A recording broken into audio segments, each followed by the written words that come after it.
addition, multiplication, they behave nicely with each other. So in the sense, if you have x multiplying y plus z, you can distribute.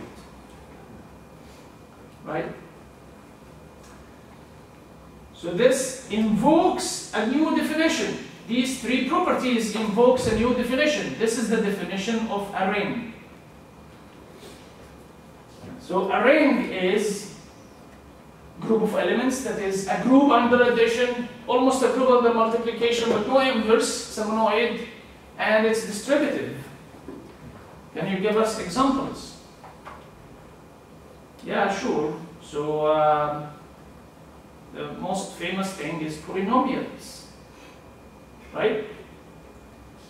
You can add two polynomials, get a polynomial. You have the zero polynomial, you can invert with respect to addition, the negative. You multiply two polynomials, get a polynomial. There is the identity polynomial, but there is no inverse. If you divide, there is no division. If you divide two polynomials, you will not necessarily get a polynomial, right?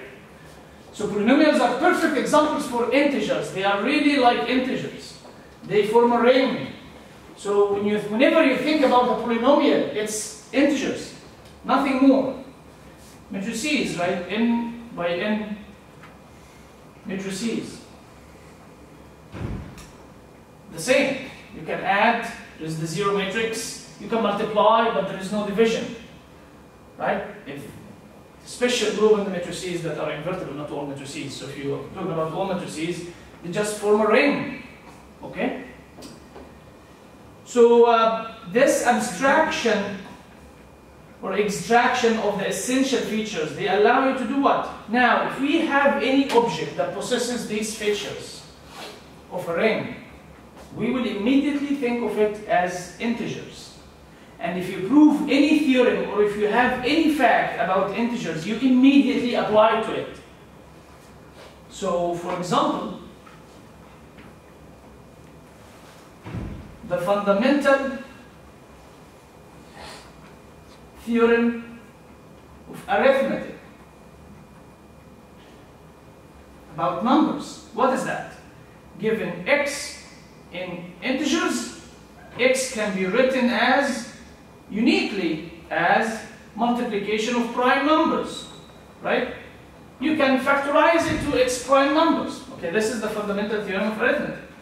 Well, we have the analog for polynomials for sure, because they are just nothing but integers. There must be the same result for polynomials. So we have something called unique factorization for polynomials. So give me any polynomial f of x. There is unique, there exists unique, this is the word unique in math. G1 of x, G2, G3 and so forth. Irreducible polynomials, it's like prime numbers. So such that f of x is G1 of x, G2 of x, G3 of x and so on. So it simply says that you can, factorize your polynomial. Yeah, we know that for its prime factors, irreducible polynomials. It's nothing but the fundamental theorem of arithmetic. Well, give me any two numbers in integers. Actually, there exist unique Q and R, quotient and remainder, such that A is BQ plus R. The exact same thing. Give me any f and g polynomials. There exist unique Q of x and R of x. These also of x, right? Polynomial, such that f of x is g of x, q plus r. And you can keep going, you can talk about the least common multiple of two numbers, the same for polynomials and n by n matrices, the greatest common factor. Anything that you can do with numbers, you can immediately do with polynomials because they are just nothing but numbers, right? Okay, so we will move on because we learned about integers and obviously there is something missing in the sense that we cannot do division. So let's complete the integers. let's complete the integers with respect to division. Let's add the inverses, okay? So when you add the inverses, you add the fractions, you get what? You get the rational numbers, right? So now, the rational numbers is what? Is a group under addition, is a group under multiplication, right? And we have the distributive, the addition and multiplication, they behave nicely with each other, right? Distributive. So this invokes a definition. So Q has more features than integers. This invokes a mathematical definition. What is the mathematical definition for this guy? It's a field. So whenever you can divide, it's a field, okay? So Q is larger than Z, obviously. So Q is a field, has more properties. Again, if you have any object, math object, that you can add and do all of that, multiply and do all of that, then it's a field. And this was the issue, is that, so actually for hundreds of years, people think that Q has all the numbers. Because think about it, it's like you have integers, and when you divide them by, you also have these numbers in Q. So from where can a new number emerge? It's not that obvious at all. And Pythagoras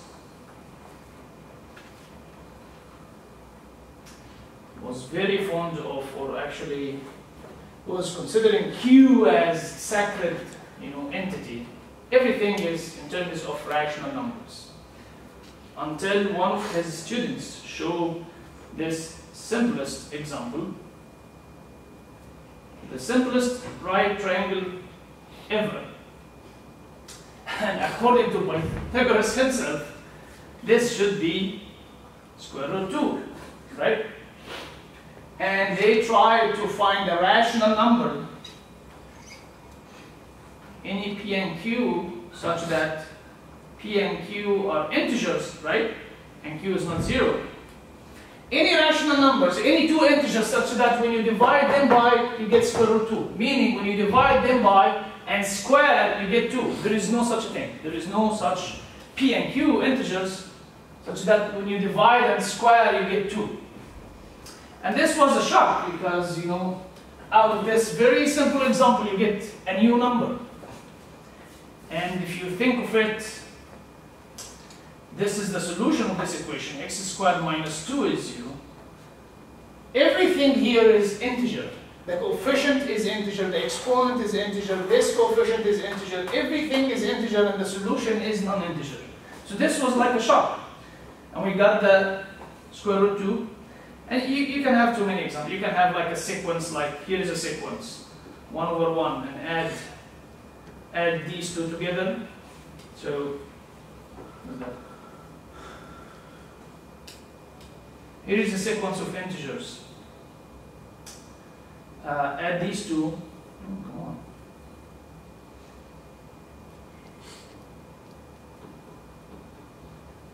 on. 5 over 7, and so on, so 17 over 12. So it's like when you have A over B, the next element will be A plus 2B and A over B. This is a sequence of integers.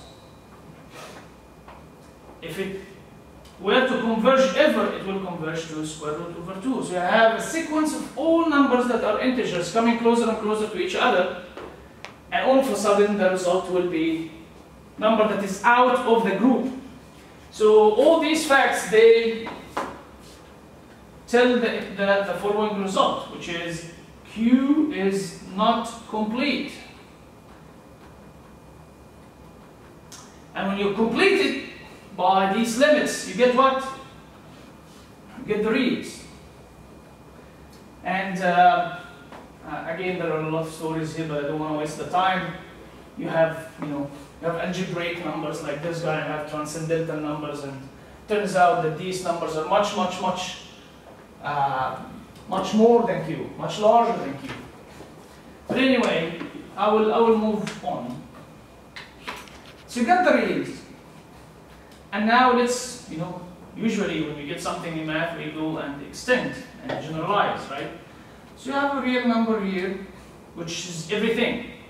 All the integers, the inverses of them, so the rationals, the irrationals, everything.